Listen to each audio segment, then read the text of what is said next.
We want to learn more about how you listen to NPR on mobile devices.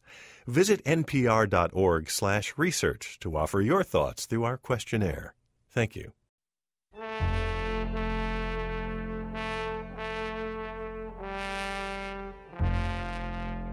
The musician Elvis Perkins once released an album of downbeat songs, and when asked how much was autobiographical, he said, "All of it." Perkins' second album creates a completely different mood, even though it includes songs with titles like Doomsday. Man, I went wild last night. Oh, I went feeling all right. I don't let doomsday bother me. Do you let it bother you? The album is called Elvis Perkins in Dearland, Dearland, and there's a story behind the way that its author lived through tragedy but recorded these upbeat songs. The story becomes more remarkable when Elvis Perkins reveals that the song you're hearing changed. He originally planned it to sound like what he calls a dirge. Man, I was high last night. Oh, yes, and feeling just fine. About doomsday. Elvis Perkins is the son of Anthony Perkins, the actor most famous for his role in Psycho. Anthony Perkins died of complications from AIDS when his son was a teenager. Elvis Perkins' mother was Barry Berenson Perkins, a noted photographer. On September 11, 2001, his mother was on board one of the planes that struck the World Trade Center. And you begin to sense the way that Elvis Perkins thinks when you hear him talk about the links between his parents and his music. Is there a song that you associate with either of your parents? Not really, one more than the other. I come from them and the songs come from me, so in a sense, the songs are their grandchildren they didn't get to meet. The songs are their grandchildren that they didn't get to meet?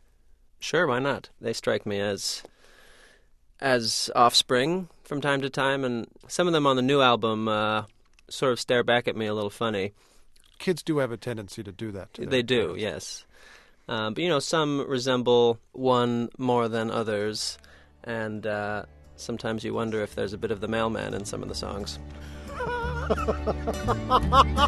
be loved from above, when at length the arrow hisses.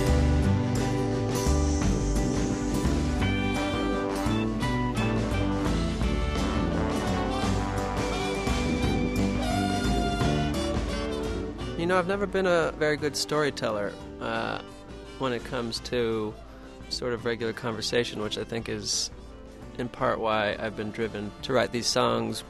I get to put as much as I like into it, say my piece, and then sort of feel more successful than I do in having a regular conversation. In the conversation, you don't have control of the situation necessarily. It just seems like so much can go wrong or so much can be missed, In the midst of a conversation, I'm sort of overrun by thoughts that it's not going well or that we're not really understanding one another. Is that happening now? No, actually, I think I feel all right. Which does not mean that Elvis Perkins feels comfortable talking about the meaning of a song called 1, 2, 3, Goodbye. It includes the line, "I love you more in death than I ever could in life." It was happy, 1, 2, 3. It was sad, 1, 2, 3. We were happy once, you and me, when we were sad. Once upon a time, we were happy in the bathtub, in the abacus of the rain. Elvis Perkins, I listened to this song again and again, wondering what the 1, 2, 3 was. And then I haven't had an epiphany about what I think it might be. But Tell me. I want you to tell me first. I think you might know. I think you should tell me. No? Okay, I'll tell you. The thing that struck me, 1, 2, 3, goodbye.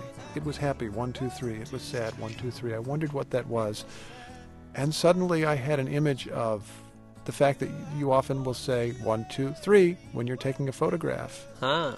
And I had an image of someone looking through photographs of a loved one who has died. Huh. See, that's better than anything I could have said. I'm glad I let you do it. He may be uneasy in conversation, yet there is a kind of conversation behind the way that one of Elvis Perkins' songs evolved, the song we heard earlier that started out grim. That song changed because of a musical conversation between members of his band. I want to come back, if I might, to Doomsday and just understand a little better how that song evolved. You said it all comes back to Doomsday, doesn't it?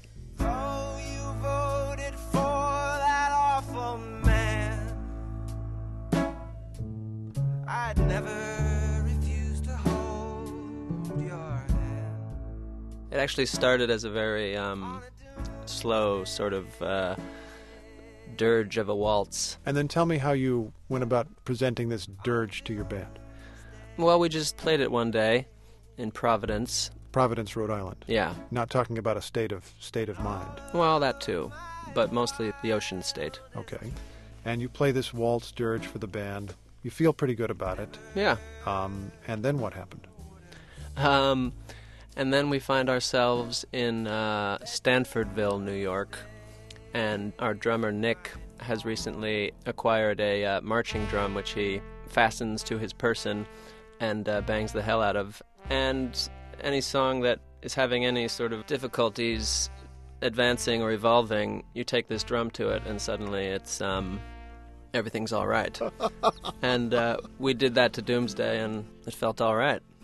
Do we hear that very drum in the recording that made the album? Yes, we do. There it is. The drum feels good, and it's something to make music with your friends, you know.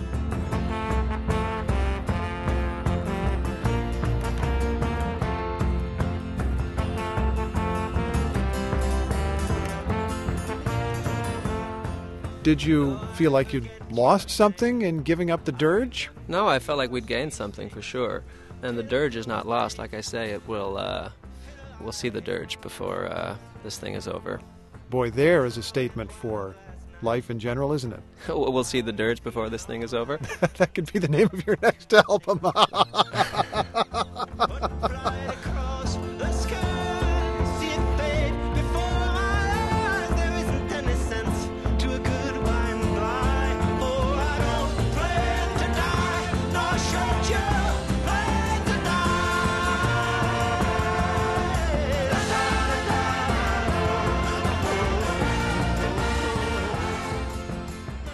The album is Elvis Perkins in Deerland, and you can hear complete songs from it at NPR.org, where you can also hear live concerts and podcasts from the South by Southwest Music Festival this week. Support for this